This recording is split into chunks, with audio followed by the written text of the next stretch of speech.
ठीक। Class 10th के सभी स्टूडेंट के लिए यह वीडियो है। टॉपिक आज का हमारा है अवतल दर्पण द्वारा प्रतिबिंब का बनना, और इसके लिए आप झाम बाबा AIT चैनल को यूट्यूब पर जाके सब्सक्राइब कर लें, लाइक शेयर कर लें, और जो है जिससे आपको सबसे पहले नोटिफिकेशन मिल जाए। वहाँ पर बेल आइकन होगा, बेल आइकन को आप क्या है दबा दें, जिससे सबसे पहले जो बेल है वो आपकी बज जाएगी, जिससे आपको क्या है कि अगला नोटिफिकेशन मिलता रहेगा। तो यहाँ पर ध्यान दें, और एक ही इसी वीडियो में आप अवतल दर्पण द्वारा प्रतिबिंब के बनने की जितनी भी कंडीशन है वो बहुत आसानी से सीखने वाले हैं। जैसा कि पहला पॉइंट हम यहाँ पर ले लेते हैं। पहला पॉइंट है कि वस्तु अनंत पर हो। वस्तु कहाँ पर हो? अनंत पर हो। तो हमारा प्रतिबिंब कैसा बनेगा, ये क्वेश्चन जरूर परीक्षा में आ जाता है। ठीक है, तो वहाँ पर ध्यान देंगे कि ये किस तरीके से इसको हम सॉल्व करेंगे। तो जब वस्तु अनंत पर हो, अनंत पर होने का फिगर आपका किस तरीके से देखिए बनेगा। अनंत पर होने का फिगर आपका इस तरीके से बन जाएगा। केवल फिगर ध्यान देना है। देखिए मैं ये मान लेता हूँ कि कुछ भी नहीं आ रहा है आपको, फिर देखिए कैसे बनता है। ये हो गया आपका कौन सा दर्पण हो गया, ये है M1 M2। कौन सा दर्पण है? ये अवतल दर्पण, मैंने पहले ही लिख दिया है। तो ये है आपका अवतल दर्पण, ठीक है ना।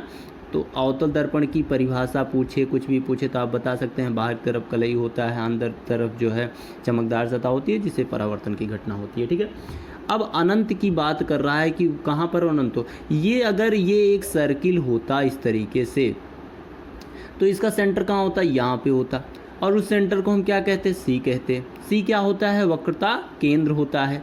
ये क्या होता है? जहाँ से मुख्य अक्ष जाती है वो क्या कहते हैं? पी कहते हैं। पी क्या होता है? ध्रुव होता है। ध्रुव पर कितने अंश का कोण बनता है? 90 अंश का कोण बनता है। यहाँ पर अब देखेंगे कि कोई ये आने की दिशा ये हो गई, ठीक है। अब क्या है? किरण की चलने की दिशा, ये डिनोट कर दिया। आपको मालूम है ध्रुव और वक्रता केंद्र के बीच की दूरी को क्या कहते हैं? आर कहते हैं। आर माने क्या होता है? वक्रता त्रिज्या होती है। अब अगला बात देखते हैं कि सी और पी के बीच में क्या होता है? एफ होता है। एफ किसे कहते हैं? फोकस को कहते हैं, ठीक है। अब बात यहाँ आती है, क्या कह रहा है कि कहाँ से आ रही हो? अनंत से आ रही हो कोई किरण। कहाँ से आ रही हो? अनंत से। अनंत का मतलब है कि जब कोई किरण अनंत से आती है तो वो समांतर मानी जाती है। ऐसा नहीं होता है कि कोई किरण ऐसे आए कोई ऐसे आए, ऐसे नहीं आ सकती, वो समांतर मानी जाती है। जैसे चाँद को आप देखते हैं तो वहाँ से आने वाली लाइट आपको सभी समांतर मिलेंगी। ऐसा नहीं होगा कि आप उसको देखेंगे, दूर की चीज़ें कोई भी हो तो वो समांतर हो जाती हैं अपने आप, ठीक है। तो यहाँ पर जब ये अनंत से आएगी, देखो अनंत माने बहुत दूर है। अनंत मतलब कहाँ है? बहुत दूर है। तो ऐसी कंडीशन में जब आएगी तो क्या होगा? देखिए अनंत से आने वाली किरणें ये देखिए सी से चली जाएंगी, और अनंत से आने वाली किरणें कहाँ से जाएंगी? एफ से होकर चली जाएंगी। क्योंकि ये देखिए इसको अगर मैं ऐसे ऐसे ऐसे ऐसे बढ़ाता हूँ, डॉटेड करता चलता हूँ, तो ये देखिए इसी लाइन से ये अनंत का मतलब बहुत दूर जा रहा है, ठीक है ना। इस तरीके से ये आप जब बनाएंगे तो यहाँ देखिए एफ माने फोकस। फोकस से अगर कोई किरण आ रही है तो आपको बस यही जो पॉइंट इस फिगर में मैं बता रहा हूँ इसी को केवल समझ लेना है। सारा का सारा जितना मैटर है वो आपका एक ही फिगर से फिर समझ में आ जाएगा। ये एफ से होकर जाने वाली कोई भी किरण अगर हो तो वो परावर्तन के पश्चात क्या हो जाती है? ये जो हमारा मुख्य अक्ष है इसके समांतर हो जाती है। तो ये इस तरीके से हो जाएगी, ठीक है। ये इस तरीके से हो जाएगी। तो ये वाली किरण क्या होती है? सी से जो जाने वाली किरण है वो जैसे जाती है वैसे ही वहाँ से वापस आती है। क्यों ऐसा होता है इसका कारण आप कमेंट में बताएं, नहीं तो मैं अगले वीडियो में आपको बताऊंगा, ठीक है। मैंने उसका थोड़ा सा क्लू आपको यहाँ दिया है, आप चाहे तो उससे समझ के बता सकते हैं। वीडियो स्टार्टिंग में मैंने बोला था।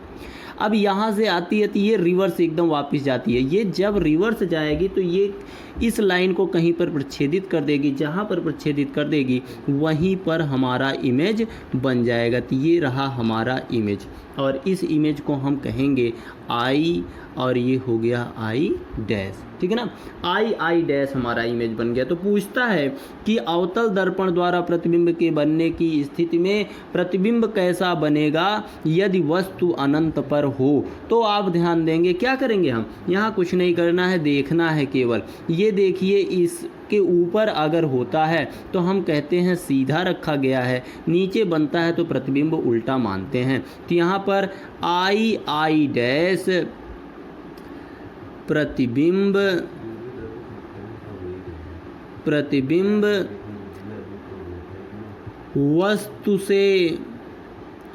वस्तु से कैसा, छोटा, वस्तु से छोटा। देखिए यहाँ बहुत बड़ी जो वस्तु है रही होगी, ठीक है ना, ओ डैश यहाँ कहीं रहा होगा, ठीक है, तो उससे बहुत छोटा, वस्तु से बहुत छोटा लिख देते हैं। वस्तु से कैसा, बहुत छोटा। और कैसा, ये ऊपर की तरफ मैंने कहा सीधा मानते हैं, नीचे उल्टा, छोटा और कैसा, उल्टा, ठीक। और प्रकृति कैसी होगी, तीन चीज़ें होती हैं, आकार है और जो है उसकी प्रकृति के बारे में हम देखते हैं। तो ये देखिए, वास्तव में क्या ये लाइन आके यहाँ टकराई फिर यहाँ जा रही है, तो ये काट रही है कि काल्पनिक है, तो वास्तव में काट रही है ये सारी लाइनें, इसलिए यहाँ पर उल्टा और ये होगा वास्तविक। कैसा, वास्तविक प्रतिबिंब बनेगा। आई डैश प्रतिबिंब वस्तु से बहुत छोटा, उल्टा और वास्तविक बनेगा। ये आपका हो गया, याद करने की कोई ज़रूरत नहीं, आप तुरंत फिगर बना लेंगे। दूसरा ले लेते हैं, इसी में दूसरा पॉइंट होगा कि वस्तु वक्रता केंद्र तथा अनंत के बीच हो। वस्तु वक्रता केंद्र तथा किसके, अनंत के बीच हो, के बीच हो। ध्यान दें क्या कह रहा है, यही इंपॉर्टेंट बात है। वस्तु वक्रता केंद्र मैंने कहा था एक ही फिगर समझ लेना है, बनाऊंगा दूसरा भी फिगर, लेकिन जो है इसी फिगर से मैं समझा देता हूँ। ये है वक्रता केंद्र और ये है आपका अनंत, ठीक है, इन्फिनिटी पॉइंट है। अब तक ये अनंत पर वस्तु थी, अब ये कहाँ है, इसके अनंत पॉइंट और सी वक्रता केंद्र के कहाँ है, बीच में है, अर्थात मैं यहाँ कहीं लूँगा आपकी बार। तो इसका फिगर देखिए किस तरीके से बनेगा। ये इसका फिगर आपका ये हो गया, ठीक है। ये कौन सा दर्पण हो गया, अवतल दर्पण हो गया, ये मुख्य अक्ष हो गया, ये ध्रुव हो गया, ये सी माने वक्रता केंद्र हो गया। अब यहाँ पर इसके बीच में यहाँ मान लेते हैं अनंत है, अर्थात वस्तु को मैं यहाँ कहीं रखूँगा, वस्तु को मैं यहाँ, ये हो गया ओ डैश हो गया। अब ये ओ डैश जो हो गया, तो यहाँ से कोई भी किरण जाएगी तो एक लाइन में सीधी ले लूँगा। मैंने बताया जो समांतर लाइनें जाती हैं वो कहाँ से होकर जाती हैं, फोकस से होकर जाती हैं, सदैव फोकस से होकर जाती हैं। तो ये हो गया हमारा एफ। और दूसरा सी से होकर जाएंगी और ये जैसे जाएंगी वैसे ही वापस आती हैं, इनका ये गुण होता है। मैंने अभी कहा कि ये क्यों होता है, ये भी आपको बताना है, नहीं बताओगे तो मैं बताऊँगा, ठीक है। ये हो गया आई डैश, ये आपका इमेज यहाँ बन गया, ठीक है। अब की बार यहाँ पर जो आपका प्रतिबिंब बना था, सॉरी यहाँ जो प्रतिबिंब बना था, ये आपका देखिए यहाँ पर जो मैंने लिखा है कि आई डैश प्रतिबिंब वस्तु से छोटा, उल्टा, वास्तविक, और कहाँ बनेगा अगर ये स्थिति पूछे तो इस पहले वाले फिगर में, इसमें इसकी जो स्थिति होगी वो क्या होगी, स्थिति होगी फोकस पर। कहाँ पर, फोकस पर, ये फोकस पर बना था, ठीक है ना। यहाँ पर क्या, कहाँ बनेगा, यहाँ पर आपका जो है वक्रता केंद्र और फोकस के मध्य में बनेगा। तो जब वस्तु वक्रता केंद्र तथा अनंत के बीच हो तो प्रतिबिंब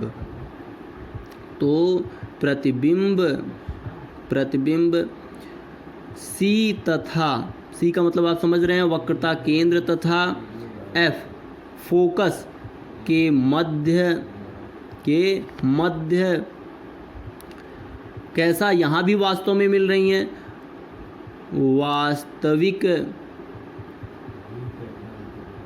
कैसा, उल्टा, वस्तु से कैसा, छोटा प्राप्त होगा, ठीक है ना, ये यहाँ कंडीशन होगी। ये आपका दूसरा पॉइंट हो गया। चलिए तीसरा पॉइंट देख लेते हैं। तीसरा पॉइंट आपका हो जाएगा, ठीक है, तीसरा पॉइंट क्या होगा? तीसरा हो जाएगा जब वस्तु वक्रता केंद्र पर हो, ठीक है। जब वस्तु कहाँ है? वक्रता केंद्र पर है। जब वस्तु वक्रता केंद्र पर होगी तब क्या होगा? ये सबसे इम्पॉर्टेंट है। यहाँ पे सभी छोटे बन रहे थे, अब देखिए क्या होता है। ये बहुत छोटा बना था, ये छोटा बना है। अब क्या होगा? बहुत छोटा हो फिर छोटा हो तो इसका मतलब बड़ा हो रहा है। अगर ये बड़ा हो रहा है तब कितना बड़ा हो जाएगा ये देखते हैं, ठीक है। इस फिगर में यहाँ पर क्या हो जाएगा? यहाँ पर ये हमारा हो गया अवतल दर्पण, ये M1 हो गया, ये M2 हो गया, ठीक है ना। इस तरीके से यहाँ पोल ध्रुव हो गया। इसका जो हम सेंटर यहाँ से लेंगे वो ये बनेगा C होगा। और ये कहा है कि वस्तु को कहाँ रखा गया है? वस्तु को रखा गया है इसी C पर रखा गया है। यहाँ क्या हो जाएगा आपका लमसम? यहाँ पर हो जाएगा फोकस, ठीक है। तो ये बताया मैंने, यहाँ से जाने वाली लाइन कहाँ जाती है? यहाँ अगर मुख्य अक्ष के समांतर कोई लाइन जा रही है तो वो फोकस से होकर जाएगी। और अगर ये लाइन फोकस से होकर जाएगी तो फोकस से जाने वाली कहाँ जाएगी? मुख्य अक्ष के समांतर जाएगी। तो यहाँ से भी ऐसे तो ड्रा कर सकते हैं ना कि ऐसे फोकस से जाए और फोकस से जाने के बाद वो हो क्या जाती है? वो मुख्य अक्ष के समांतर हो जाती है। तो मुख्य अक्ष के समांतर हो जाने का मतलब यहाँ आके काटेगी। अगर ये यहाँ आके काटेगी तो क्या हो जाएगा? यहाँ हमारा इमेज बनेगा। अर्थात जितनी बड़ी वस्तु थी ओ डैश उतना ही OI डैश, ये OI इमेज प्राप्त होगी। तो यहाँ से क्या रिजल्ट निकल के आया? यहाँ से रिजल्ट निकल के आया आपका कि वस्तु प्रतिबिंब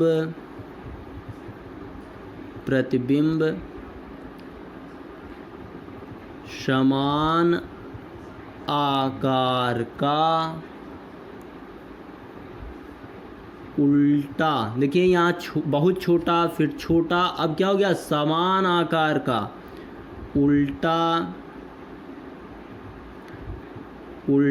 वास्तविक तथा वक्रता केंद्र पर ही बनेगा, ठीक है ना।